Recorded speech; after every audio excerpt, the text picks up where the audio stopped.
चोरी का फल। किसी गांव में एक किसान रहता था। उसके दो बेटे और एक बेटी थी, मोहन, मदन और श्यामा। तीनों हर रोज गांव के बाहर स्थित स्कूल में पढ़ने जाते थे। किसान अपने तीनों बच्चों को बहुत प्यार करता था। उसका सपना था कि उसके तीनों बच्चे पढ़ लिख कर अच्छे और बड़े आदमी बने। तीनों बच्चों को नारियल के लड्डू बहुत पसंद थे, इसलिए माँ ने घर पर ही नारियल के स्वादिष्ट लड्डू बनाकर रख दिए थे और रोज स्कूल जाते समय उन्हें एक एक लड्डू दिया करती थी। माँ ने तीनों बच्चों को समझाया था कि उन्हें हर रोज सिर्फ एक ही लड्डू मिलेंगे।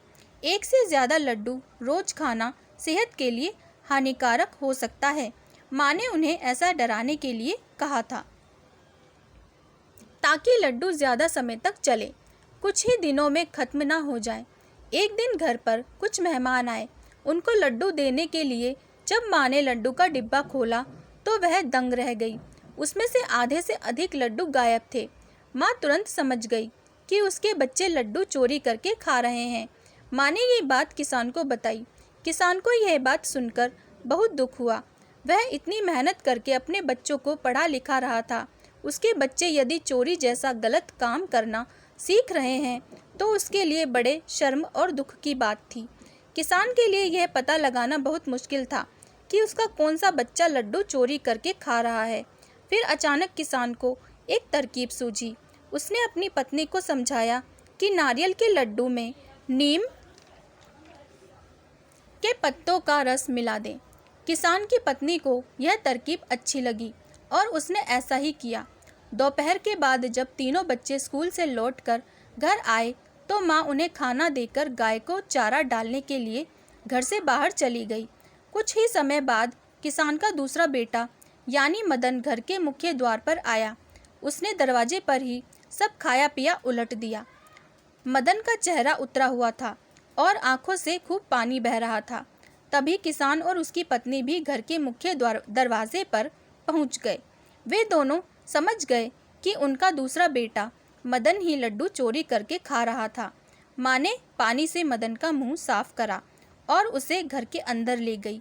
किसान ने बड़े बेटे मोहन और छोटी बेटी श्यामा को मदन की करतूत बताई।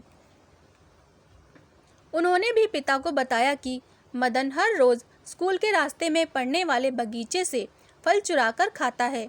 यह जानकर किसान और उसकी पत्नी को और दुख हुआ।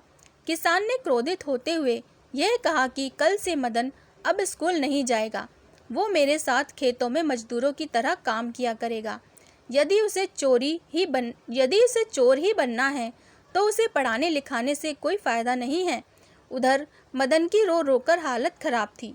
उसको अपनी गलती का एहसास हो चुका था। उसने अपनी गलती स्वीकार कर ली।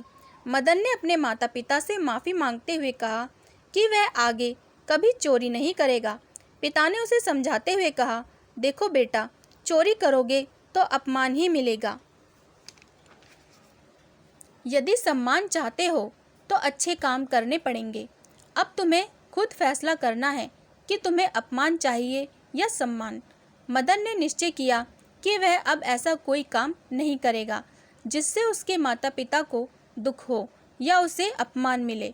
उसकी प्रार्थना पर किसान ने उसे क्षमा कर दिया। इसके बाद उसने कभी चोरी नहीं की।